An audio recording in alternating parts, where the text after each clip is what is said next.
Assalamualaikum warahmatullahi wabarakatuh. Bismillahirrahmanirrahim. Alhamdulillahirabbil alamin. Wassalatu wassalamu ala asyrafil anbiya wal mursalin sayyidina maulana Muhammad wa ala alihi wa ashabihi ajmain. Amma ba'du. Selamat bertemu kembali dengan saya Muhammad Ajib di channel Kampung Ilmu. Channelnya orang-orang yang tetap istiqomah mencari ilmu. Pada kesempatan ini saya akan menyampaikan pelajaran ilmu mantek yang ke-24, membahas pengertian dan maksud dari takrif atau khat atau definisi.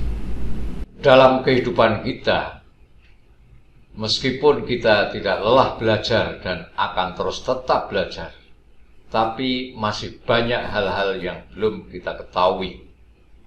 Hal yang belum kita ketahui itu namanya majhul. Dan sesuai dengan fitrah kita, kita selalu ingin mencari tahu tentang hal-hal yang masih majhul atau yang belum kita ketahui. Untuk mengetahui hal-hal yang masih majhul, kita membutuhkan apa yang dinamakan had atau takrif.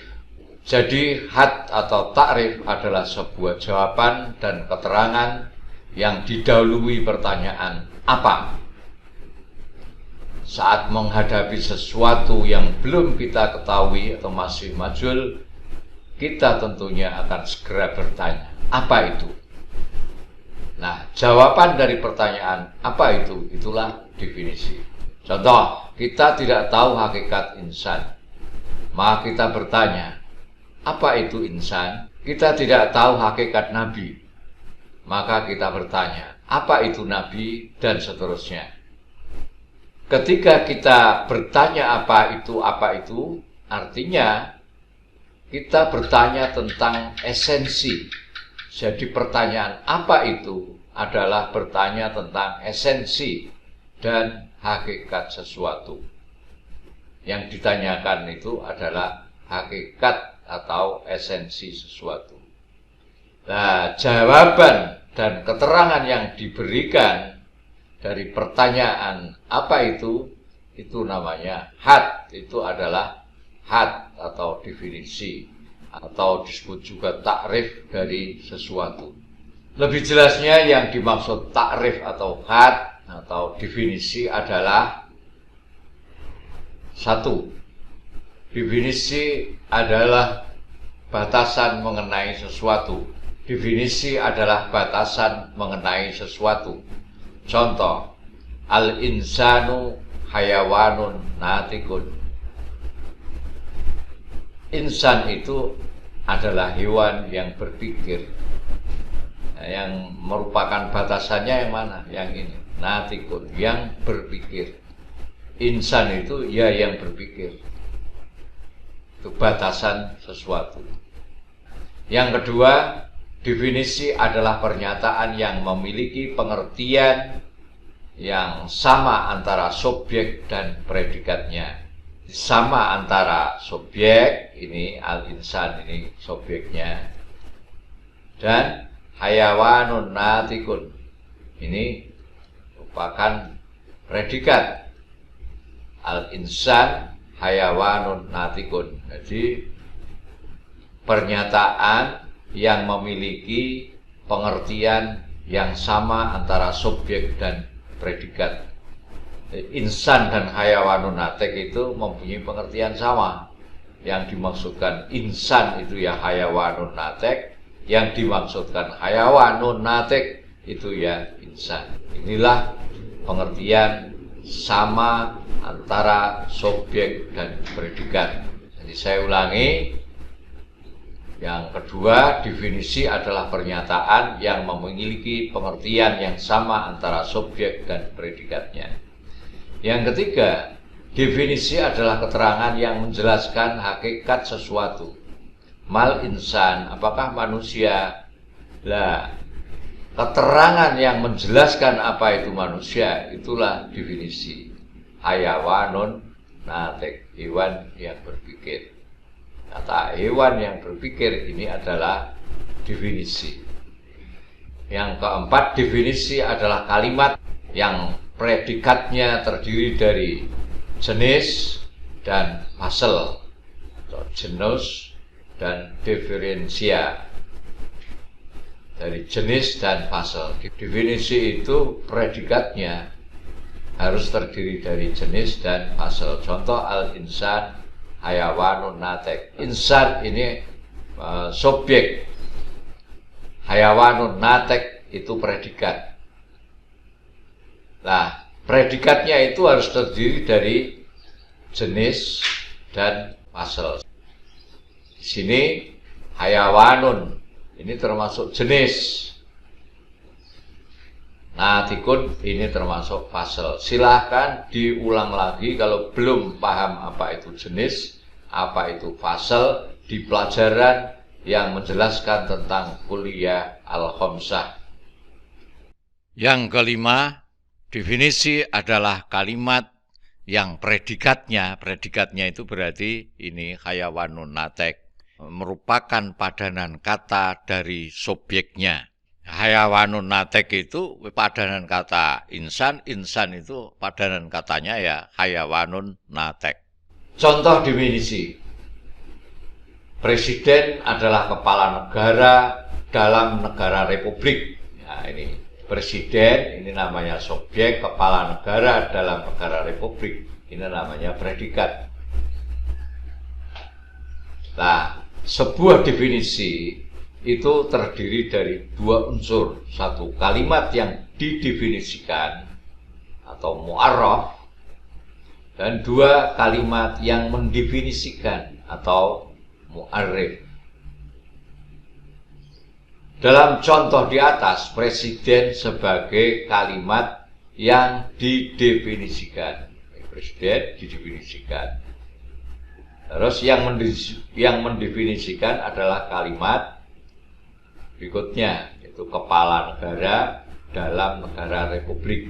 Ini namanya kalimat yang mendefinisikan. Nah, di sini kemudian muncul persoalan. Ketika seorang mengatakan sesuatu, seringkali tidak mengetahui apakah yang dikatakannya itu definisi atau bukan. Tidak tahu. Terus bagaimana cara kita mengenali definisi? Misalnya seorang berkata, ilmu adalah pengetahuan. Kata-kata ilmu adalah pengetahuan. Apakah perkataan orang ini sebuah definisi atau proposisi? Ingat, definisi nilainya sah atau tidak sah. Kalau proposisi benar atau salah. Cara paling mudah untuk mengenali sebuah pernyataan, apakah perkataan itu merupakan definisi atau proposisi, adalah dengan mengubah term-termnya atau kalimat-kalimatnya dirubah ke dalam bentuk variabel. Contoh, tadi definisinya adalah ilmu adalah pengetahuan. Nah, ini kita rubah termnya. Term itu ya kalimat atau kata-kata. Nah, kalimat ilmu kita beri variabel A, pengetahuan kita beri variabel B. Setelah itu kemudian ajukan dua pertanyaan berikut. Apa benar setiap A adalah B? Apakah benar setiap B adalah A?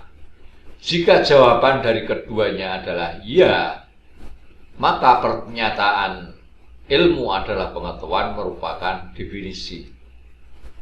Jika salah satu jawaban atau keduanya ada tidak, maka itu bukan definisi, melainkan proposisi. Kalau proposisi berarti nilainya adalah salah atau benar. Sedangkan kalau definisi adalah sah atau tidak sah. Sampai di situ kamu telah dapat mengenali definisi dan membedakannya dari proposisi. Tetapi untuk menguji kebenaran definisi, kamu perlu mengetahui syarat-syarat definisi. Jadi silakan kamu buat definisi, terserah kamu. Tetapi definisimu bisa sah dan bisa tidak sah. Bisa sah apabila mengetahui syarat-syaratnya. Jadi untuk menguji kebenaran sebuah definisi, kamu perlu mengetahui syarat-syarat definisi. Namun di sini masih ada permasalahan lain. Ketika orang mendefinisikan sesuatu, kita terkadang meragukan kebenaran definisinya itu. Nah, bagaimana kita mengetahui apakah definisi tersebut benar atau salah, sah atau tidak sah? Benar atau salah adalah nilai dari proposisi atau pernyataan. Sedangkan pernyataan itu nanti hubungannya dengan tasdik, belum.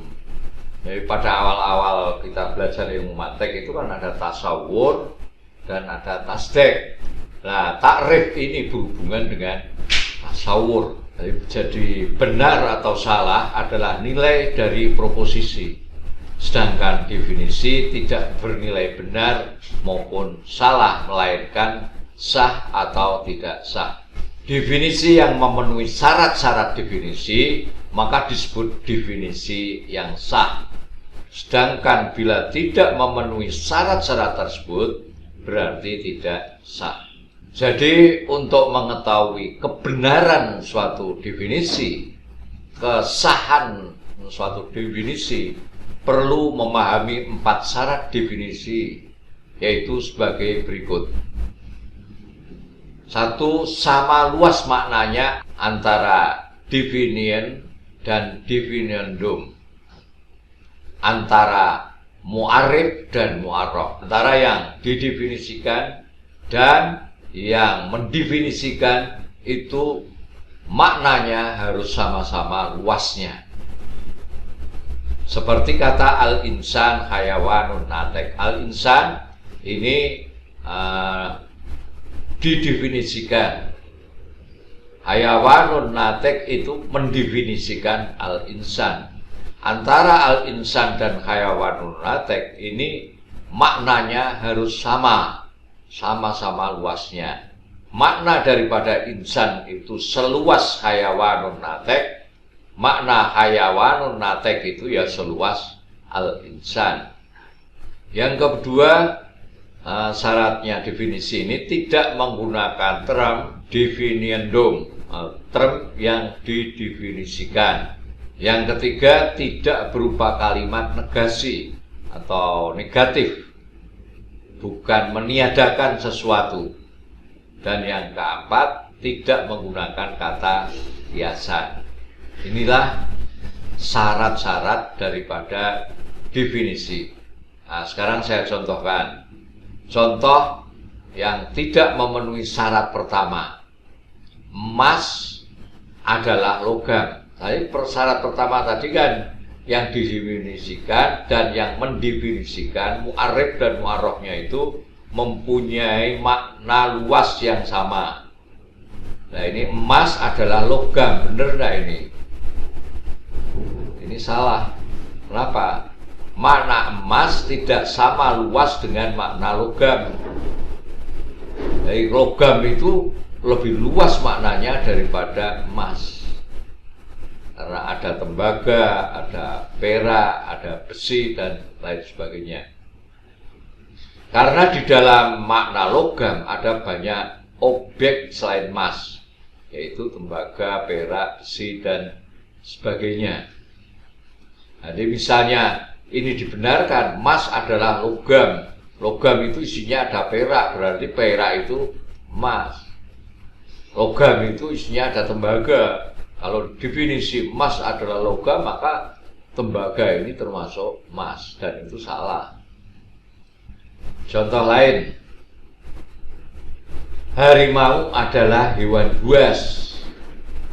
Padahal hewan buas itu maknanya lebih luas daripada harimau. Harimau memang hewan buas, tapi kalau didefinisikan harimau adalah hewan buas adalah salah. Mengapa? Karena makna hewan buas itu lebih luas daripada harimau. Serigala umpamanya itu kan termasuk binatang buas. Kalau dikatakan harimau adalah hewan buas, berarti serigala ini termasuk harimau. Contoh lagi, NU adalah organisasi Islam. Padahal organisasi Islam itu ada Muhammadiyah, ada FPI, ada HTI, ada Al-Irsyad dan lain sebagainya. Kalau NU didefinisikan sebagai organisasi Islam, berarti Muhammadiyah pun juga termasuk NU. Kan kacau ini. Contoh lain, insan itu adalah hewan yang berkaki dua misalnya. Apa manusia itu? Apakah insan insu? Insan adalah hewan yang berkaki dua. Loh, hewan yang berkaki dua itu kan banyak. Ada ayam, ada kera, ada mentok. Nah, kalau definisi ini dipakai berarti ayam itu termasuk insan. Kan salah. Contoh syarat definisi yang ketiga, tidak menggunakan kalimat yang didefinisikan. Tidak menggunakan kalimat yang didefinisikan. Contoh, apakah penyair itu? Lalu orang mengatakan, penyair adalah manusia yang memiliki kemampuan sebagai penyair. Loh, ini kan penyair mau didefinisikan biar jelas, biar ketahuan hakikatnya. Malah di sini dipakai lagi. Ya, seperti guru adalah manusia yang memiliki kemampuan sebagai guru. Nah, itu berarti definisinya menggunakan mu'arraf. Artinya definisinya malah menggunakan kalimat yang didefinisikan. Definiendumnya, penyair atau mu'arrafnya, seharusnya tidak disebut lagi di dalam definisi, di dalam definian. Contoh yang tidak memenuhi syarat yang ketiga. Syarat ketiga itu ini, tidak berupa kalimat negasi, bukan meniadakan sesuatu, atau tidak berupa kalimat yang negatif. Contoh, lelaki itu bukan perempuan. Pernyataan di atas tidak bisa disebut definisi karena menidak atau negasi. Definisi itu untuk menegaskan hakikat sesuatu, bukan meniadakan sesuatu. Definisi itu untuk menegaskan hakikat sesuatu, bukan meniadakan sesuatu. Apa manusia itu? Manusia itu bukan hewan.